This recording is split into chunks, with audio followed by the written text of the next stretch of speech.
कैसे हो मेरे प्यारे विद्यार्थियों, स्वागत करता हूं आप सभी का आपके ही अपने YouTube channel friend of student में। आज के इस वीडियो लेक्चर में आप पढ़ेंगे क्लास 7 मैथ्स एक्सरसाइज 1.1 प्रश्नावली 1.1 अध्याय है ये पूर्णांक यानी इंटीजर्स। इसका प्रश्न नंबर 6 और प्रश्न नंबर 7। पिछले वीडियो लेक्चर में मैं इस प्रश्नावली का 1 से लेकर 5 तक प्रश्न आपको पढ़ा चुका हूं। लिंक मैंने इस वीडियो के लास्ट में दे दिया है, आप उन सवालों को भी देख सकते हैं। अगर आप इंग्लिश पढ़ना चाहते हैं तो फ्रेंड ऑफ स्टूडेंट इंग्लिश इस चैनल पर आप इंग्लिश पढ़ सकते हैं। तो चलिए आज के इस लेक्चर को शुरू करते हैं सवाल नंबर 6 से। तो सवाल नंबर 6 स्टूडेंट्स हमें क्या दिया है, रीता बिंदु ए से पूर्व की ओर बिंदु बी तक 20 किलोमीटर की दूरी तय करती है। क्या करती है? बिंदु ए से पूर्व की ओर, पूर्व दिशा की ओर बिंदु बी तक 20 किलोमीटर की दूरी तय करती है। उसी सड़क के अनुदेश बिंदु बी से वह 30 किलोमीटर की दूरी पश्चिम की ओर तय करती है। यानी पहले वो बिंदु ए से बिंदु बी तक गई जो कि बिंदु ए से पूरब की ओर है, फिर बिंदु बी से वह वापस उसी सड़क पर लौटकर आती है पश्चिम की ओर 30 किलोमीटर। यदि पूर्व की ओर तय की गई दूरी को धनात्मक पूर्णांक से निरूपित किया जाता है तो पश्चिम की ओर तय की गई दूरी को आप कैसे निरूपित करेंगे? यानी जो रीता बिंदु ए से पूर्व की ओर गई है 20 किलोमीटर, ये इसको अगर हम प्लस वाली संख्या से दिखा रहे हैं तो पश्चिम की ओर जो दूरी चलेगी रीता 30 किलोमीटर की, इसको आप कैसे दिखाएंगे? प्लस वाली संख्या में या माइनस वाली संख्या में? ये हमारा क्वेश्चन, ठीक है। बिंदु ए से उसकी अंतिम स्थिति को किस पूर्णांक से निरूपित करेंगे? फिर हमसे कहा गया है कि बिंदु ए से अब उसकी जो अंतिम स्थिति है, अंतिम दूरी है, वो क्या है, उसको आप किस पूर्णांक से दिखाएंगे, माइनस वाले या प्लस वाले से? ठीक है, तो चलिए इसको हम सॉल्व कर लेते हैं। सबसे पहले आप दिशाएं समझ लें। दिशाएं आप अच्छी तरह जानते हैं, ये आपके नोटबुक का पेज है।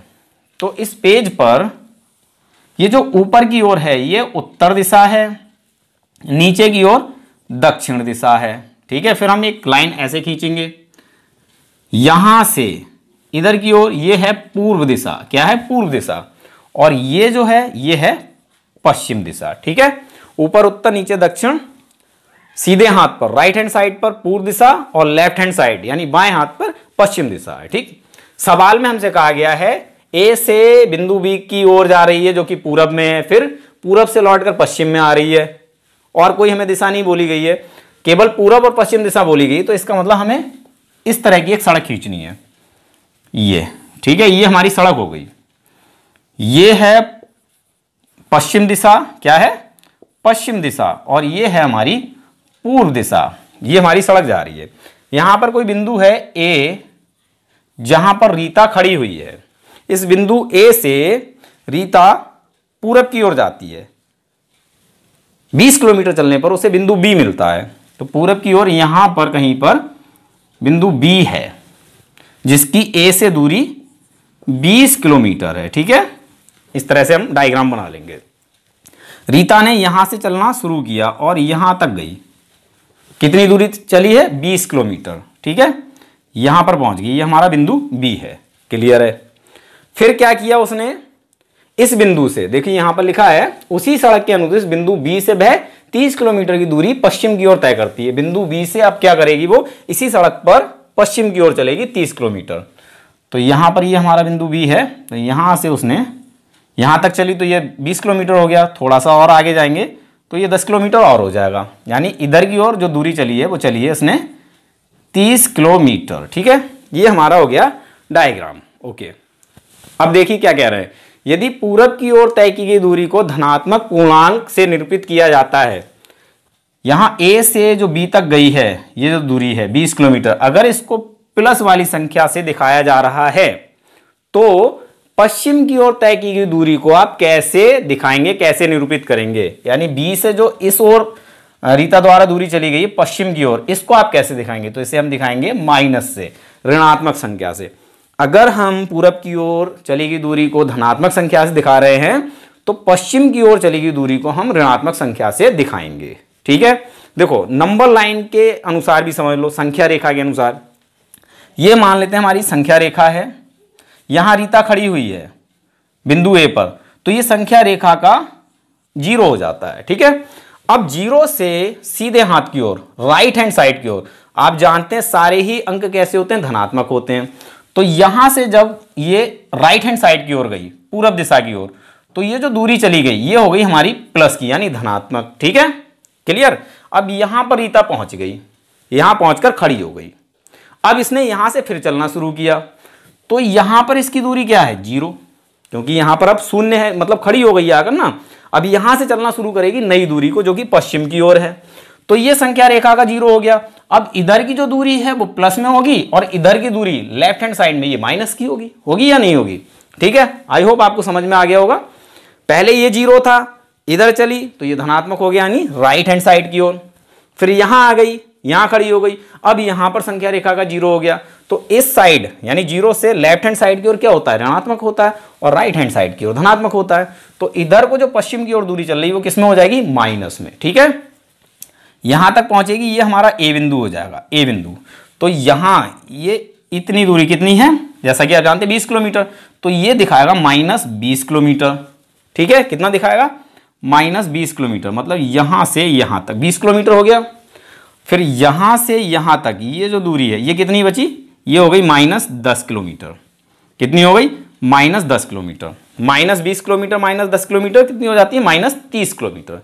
ठीक है, समझ में आ गया। ओके, तो आंसर लिख लेते हैं। क्या लिखेंगे, यदि पूर्व की ओर तय की गई दूरी को धनात्मक पूर्णांक से निरूपित किया जाता है, आपको यहीं से लिखना है, यहां से, यदि पूर्व की ओर तय की गई दूरी को धनात्मक पूर्णांक से निरूपित किया जाता है तो पश्चिम की ओर तय की गई दूरी को ऋणात्मक, क्या लिख लेंगे, ऋणात्मक,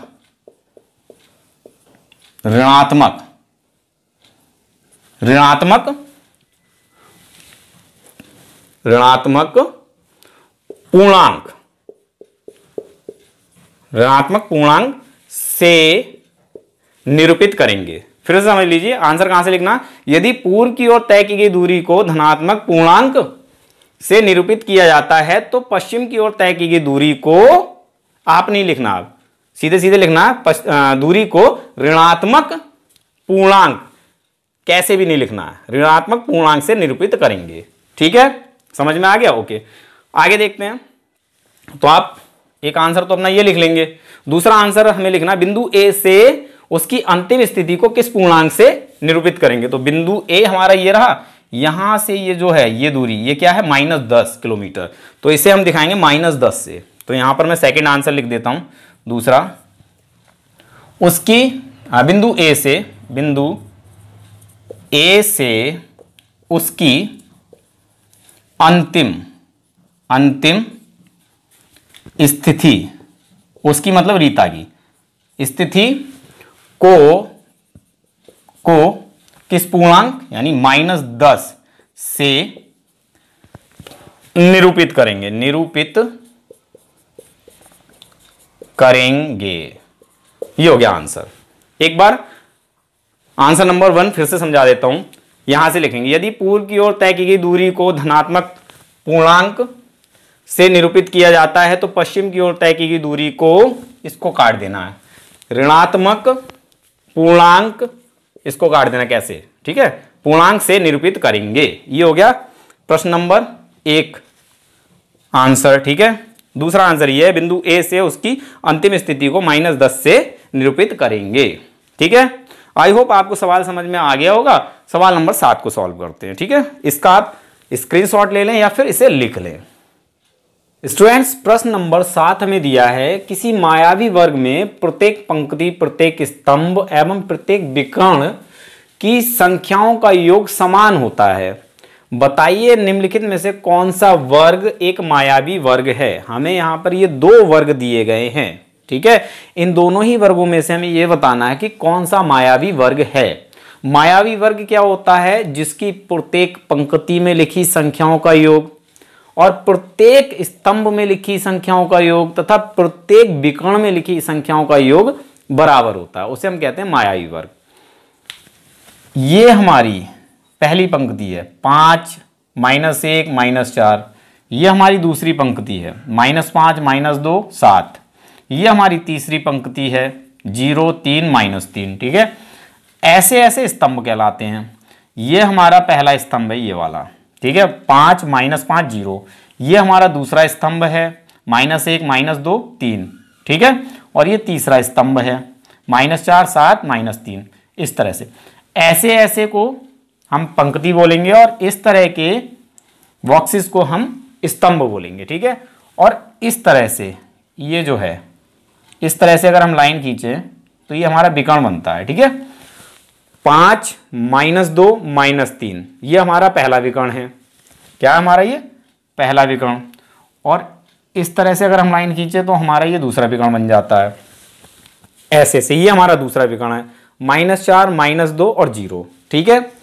इस तरह से जो हैं वो हमारी पंक्तियां हैं और इस तरह से जो हैं ये हमारे स्तंभ हैं और ऐसे ऐसे जो हैं ये हमारे विकर्ण हैं, ठीक है। तो इसमें हमें ये बताना है कि कौन सा मायावी वर्ग है। फिर से एक बार सुन लें, प्रत्येक पंक्ति का यानी पंक्ति 1 का योग करेंगे, फिर पंक्ति 2 का योग करेंगे, फिर पंक्ति 3 का योग करेंगे। ये तीनों ही योग हमारे बराबर आएंगे।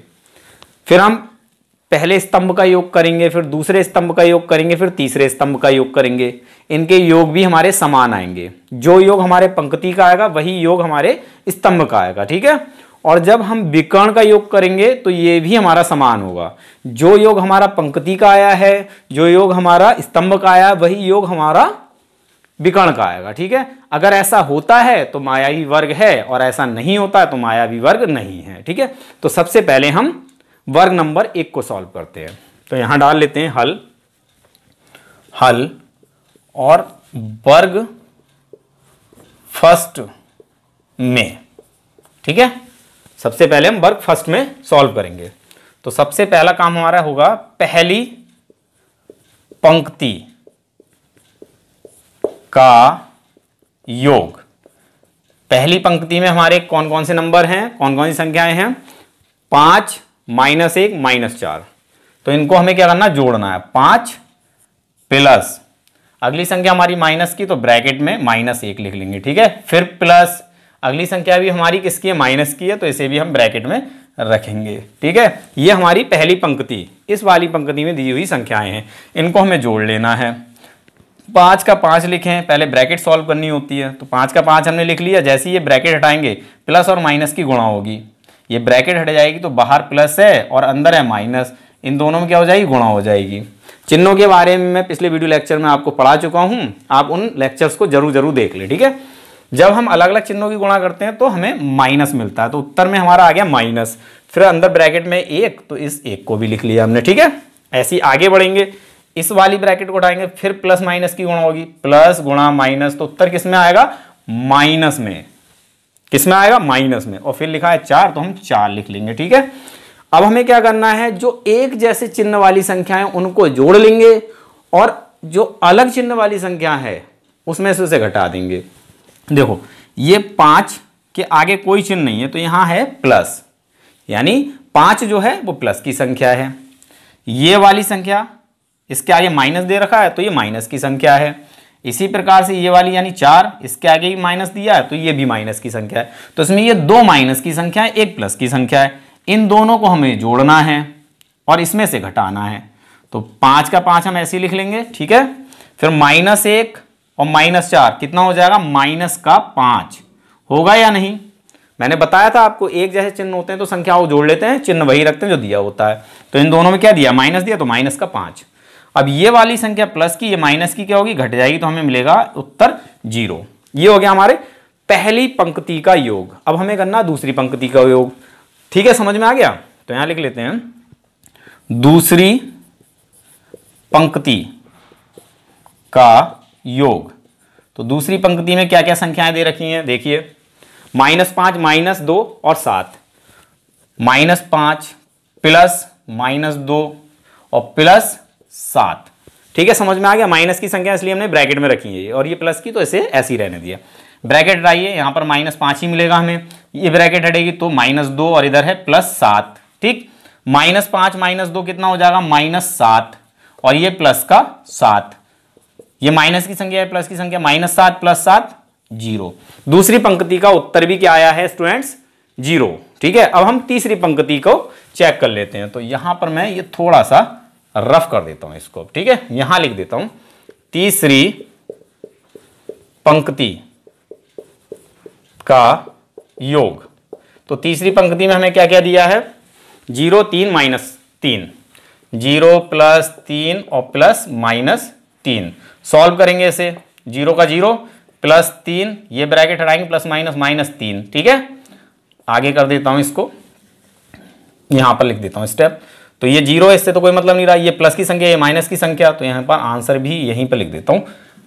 ये प्लस का 3, ये माइनस का 3 घट जाएगा, क्या बचेगा 0। तो यहाँ पर तीसरी पंक्ति का योग भी 0 आ गया। तो हमने तीनों पंक्ति का देखा क्या योग आया, 0 0 0। ठीक है, इसको आप नोट कर लें, लिख लें। इसको मैं रफ कर देता हूं। अब हमें क्या करना है, स्तंभों का योग करना है। ठीक है, तो स्टूडेंट्स अभी हमने तीनों पंक्तियों को योग किया, 0 0 आया। अब हमें क्या करना है, तीनों स्तंभों का योग करना है। तो लिखेंगे पहले स्तंभ का योग।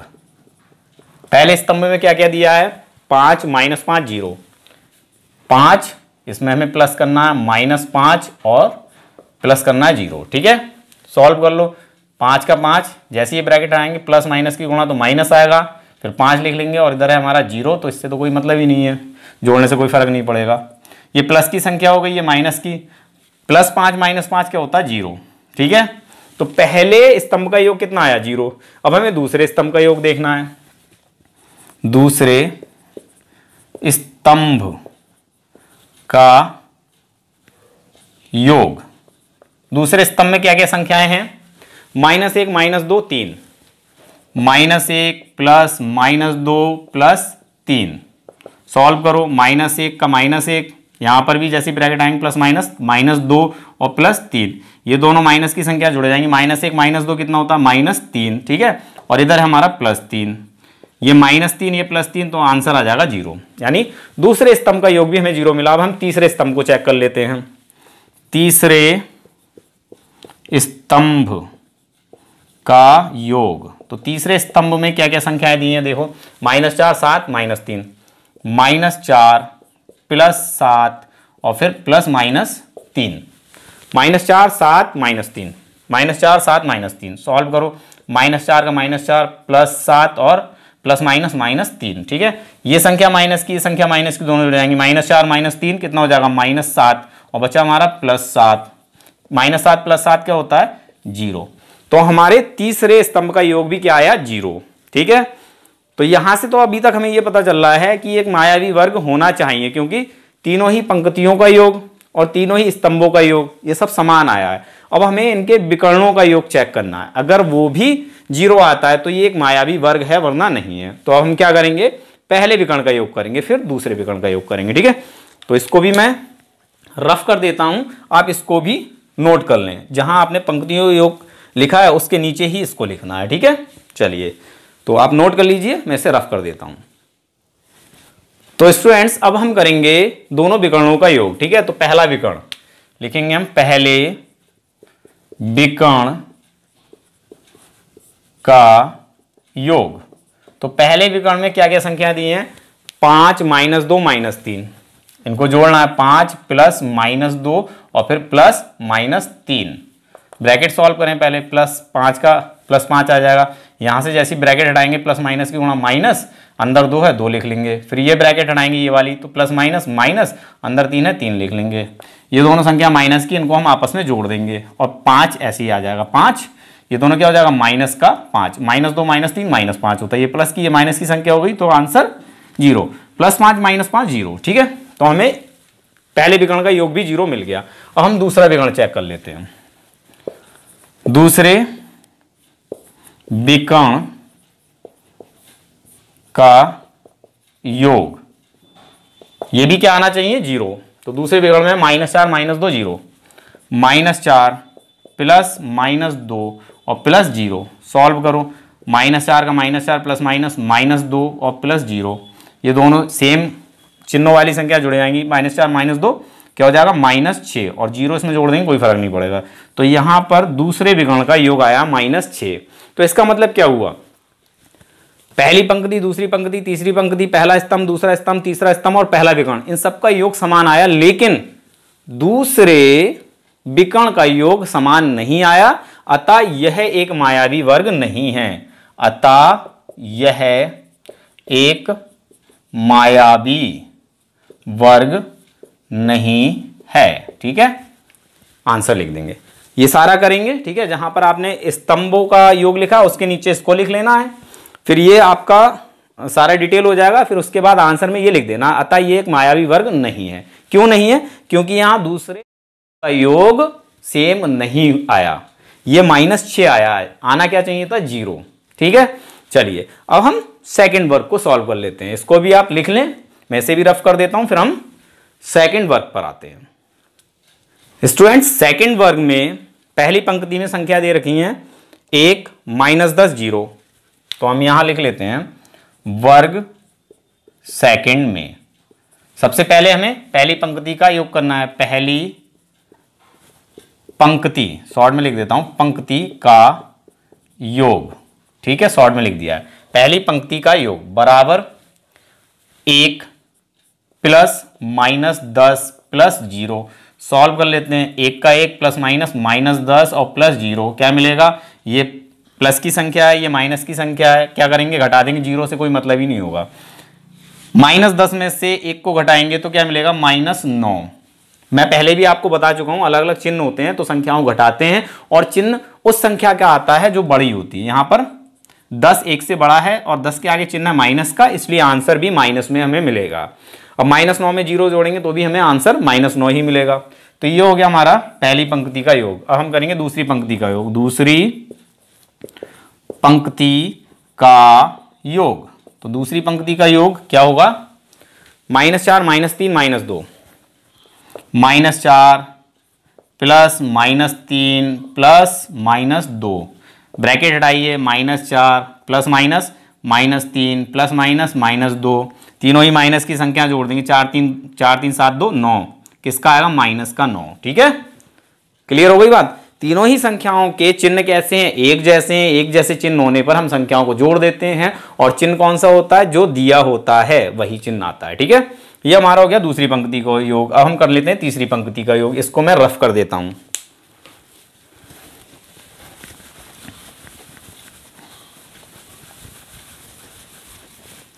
तीसरी पंक्ति का योग, तीसरी पंक्ति का योग। तो तीसरी पंक्ति में क्या क्या संख्या है? -6 4 -7, -6 प्लस 4 और प्लस -7, ब्रैकेट हटाएंगे, -6 प्लस 4, यहाँ प्लस -7, ये दोनों माइनस की संख्या जुड़ जाएंगी, -7 -6 -7 -13, और ये हमारे प्लस का 4 तो प्लस का 4, माइनस प्लस, दोनों अलग अलग चिन्ह की संख्या घटा देंगे, 13 में से 4 जाएगा, 9 बचेगा, 13 के आगे माइनस है इसलिए -9। ठीक है, तो यहां हमने देखा कि पहली पंक्ति का योग -9, दूसरी पंक्ति का योग -9 और तीसरी पंक्ति का योग भी -9 है।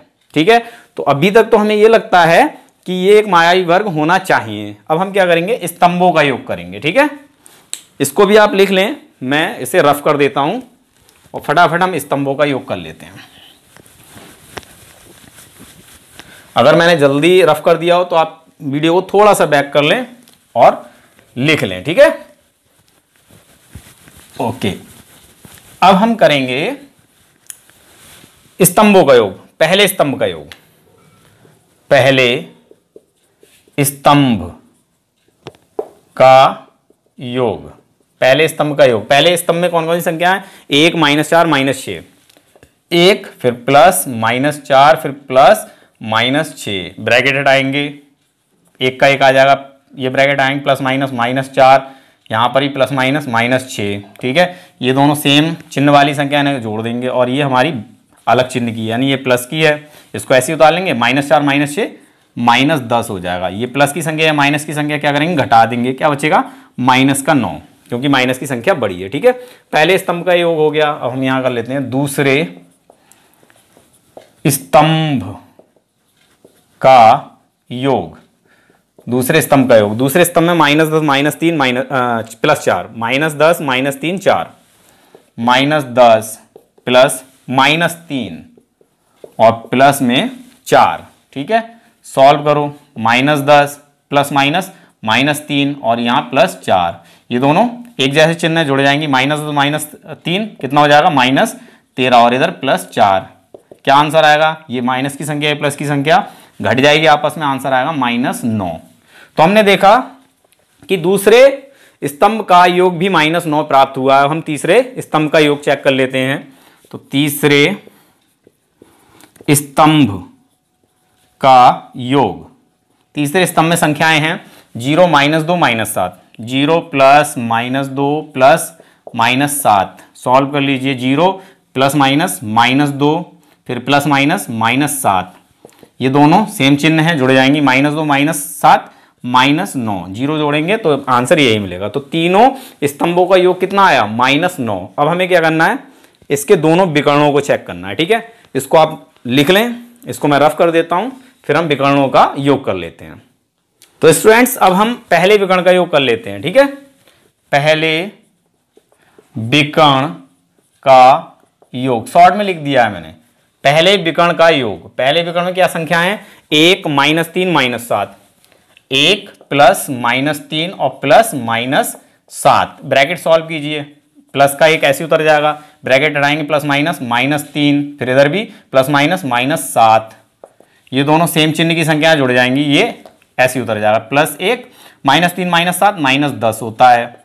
ये प्लस की संख्या है, माइनस की संख्या घट जाएगा, 10 में से 1 जाएगा, क्या बचेगा? -9, क्योंकि माइनस की संख्या बड़ी है। तो पहले विकर्ण का योग -9 प्राप्त हो गया। तो अभी तक ये साबित हुआ है कि ये एक मायावी वर्ग है, लेकिन अब हमें इस दूसरे विकर्ण का योग भी चेक करना है, तभी हम कह पाएंगे कि ये एक मायावी वर्ग है। तो यहां लिखते हैं दूसरे विकर्ण का योग। तो दूसरे विकर्ण में संख्याएं क्या क्या हैं?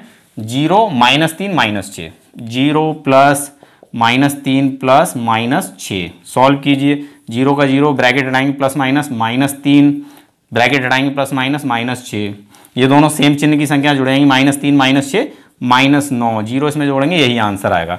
तो हमने देखा यहाँ दोनों विकर्ण का योग भी -9 आया है। तो इस तरह से हमने देखा कि पहली पंक्ति का योग, दूसरी पंक्ति का योग, तीसरी पंक्ति का योग, पहले स्तंभ का योग, दूसरे स्तंभ का योग, तीसरे स्तंभ का योग, पहले विकर्ण का योग और दूसरे विकर्ण के योग, सभी -9 आए हैं। अतः यह क्या है? एक मायावी वर्ग है। अतः यह एक मायावी वर्ग है। ठीक है, आप आंसर में ये लिख देंगे। सबसे पहले तो आप जो अभी आपने लिखा है उसके नीचे आपको ये लिख लेना है विकर्णों को योग, फिर नीचे हमें ये लिख देना, अतः ये एक मायावी वर्ग है। आई होप आपको ये लेक्चर समझ में आया होगा, ये सवाल समझ में आए होंगे। अगर सवाल समझ में आए हैं तो प्लीज़ एक लाइक ज़रूर करें। अगर चैनल पर नए हैं तो चैनल को सब्सक्राइब कर लें। मिलते हैं अपने अगले वीडियो लेक्चर में, तब तक के लिए धन्यवाद। और इसको आप नोट कर लें।